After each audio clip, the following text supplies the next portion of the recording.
up, everybody? It's Bear with BearIndependent.com here today for Survival Dispatch, breaking out into this little clearing over here.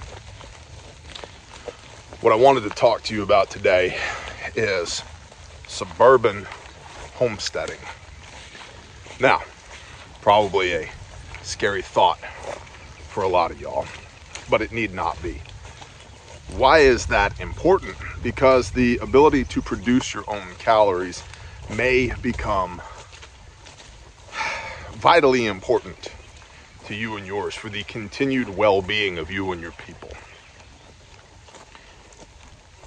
We should be stockpiling food for sure. I'm sure many of y'all are familiar with the series of books by Angry American, the Going Home series. And in the beginning of that book, or at least the beginning of that series, Morgan, the lead character, he's got food stores, right? And they are very thankful in that book that they have food stores. But it ends up being not enough. And they have to revert to agriculture. And they do. And it keeps people alive. And so, unfortunately, I feel that we are going to have to revert to kind of the freedom garden model in the relatively near future. I recently saw a phenomenal speech by the Long Hour group called Societal Collapse Best Practices, where a gentleman there was talking about his experiences during the Soviet collapse, late 80s, early 90s, and his observations. And he talks about four things being critical: food, shelter, security, and transportation. Food, meaning not just calories that you've put up in buckets or freeze-dried stuff or any of that. Although that's incredibly important because that is your cushion. That is your cushion between what you have when the system stops working, when the just-in-time logistics trucks no longer show up to the grocery store, and what you can produce yourself.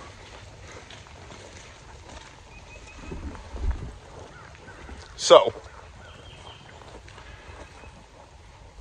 the ability to grow food becomes incredibly important.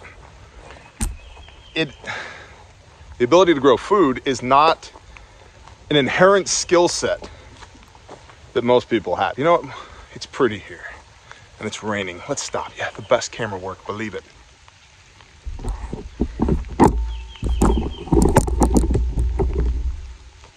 No editing. Stand by.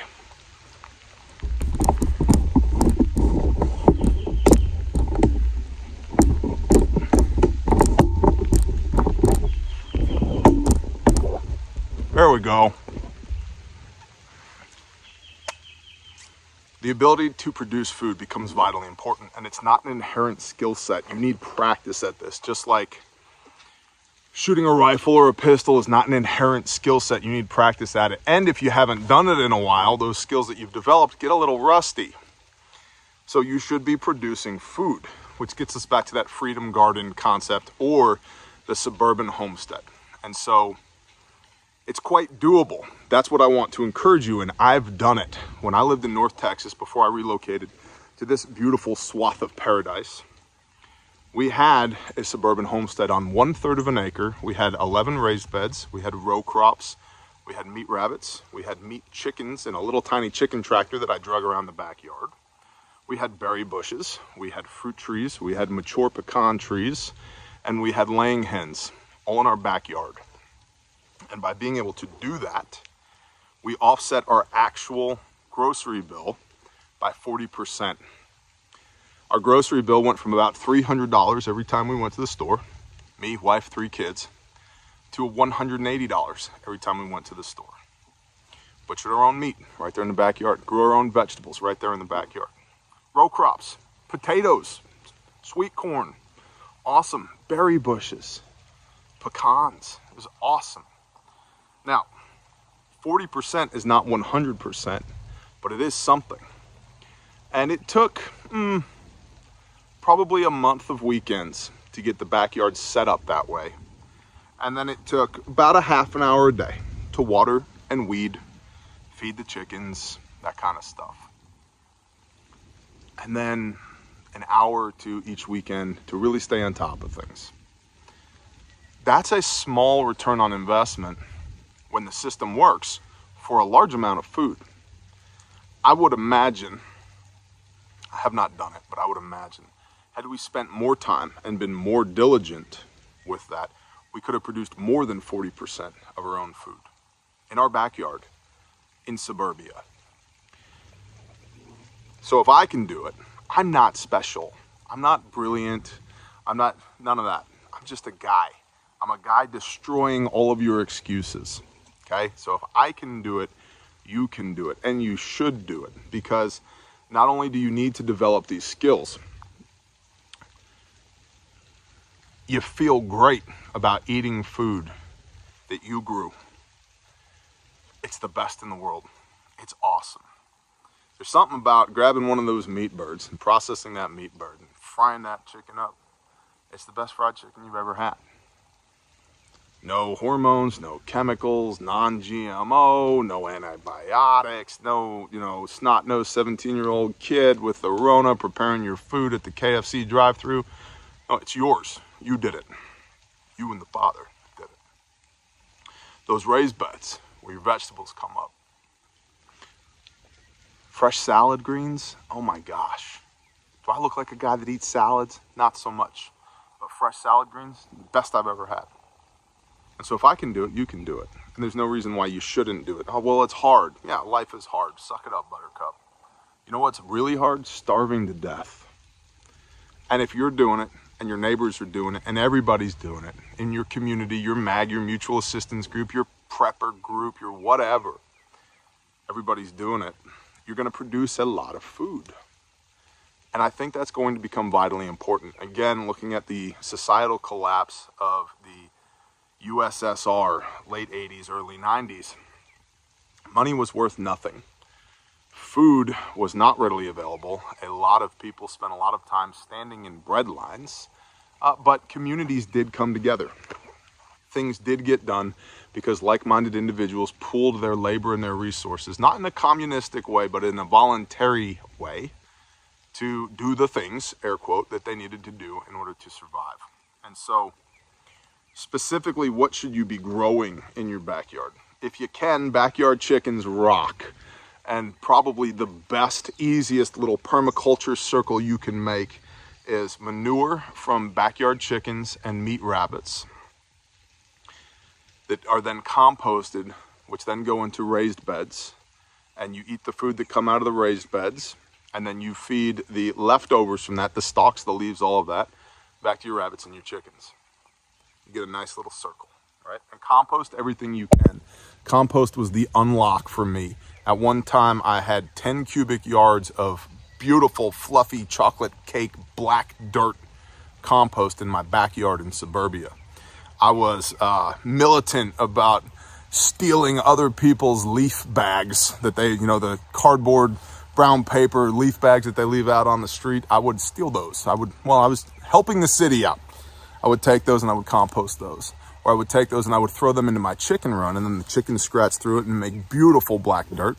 Compost that too. Rabbits make excellent manure as well. And get you a little permaculture circle going. Meat rabbits, laying hens, compost, raised beds. You're going to get micronutrients out of things like salad greens. Not a lot of macronutrients. It's not going to fill you up, but you're going to get a lot of micronutrients. All the little B vitamins and zincs and irons and all those things that your body needs to make the more complex chemicals inside of your body, your hormones, all that stuff you're going to get from your salad greens. Tomatoes and peppers and all that. Capsaicin, good for pain relief, delicious. Lycopene, good for your heart, things like that, right? But really the true winner when it comes to the calorie game is going to be root vegetables. So things like potatoes, which are not difficult to do. You can do them in raised beds. You can do it in an old, steel drum. You can do them in plastic drums. You can do them in hay bales. You can grow potatoes in stacks of leaves, right? Grow potatoes. Corn, as long as you have a good amount of nitrogen in your soil, you can grow corn. And you can, and I have tried the Three Sisters method with corn, squash, and beans, and it works. You need the beans to put nitrogen back in the soil, which the corn is extracting out. And the squash acts as a cover crop to keep moisture in the soil and to keep weeds from cropping up. And then when you take those corn stalks and everything that's left over and you feed it back to your animals, or you throw it back in the enclosures that they're in, and it all composts down, the nitrogen that the corn pulled out of the soil that's inherent in that stock now breaks down, goes back to your compost, which goes back into the soil so you can grow your next crop again.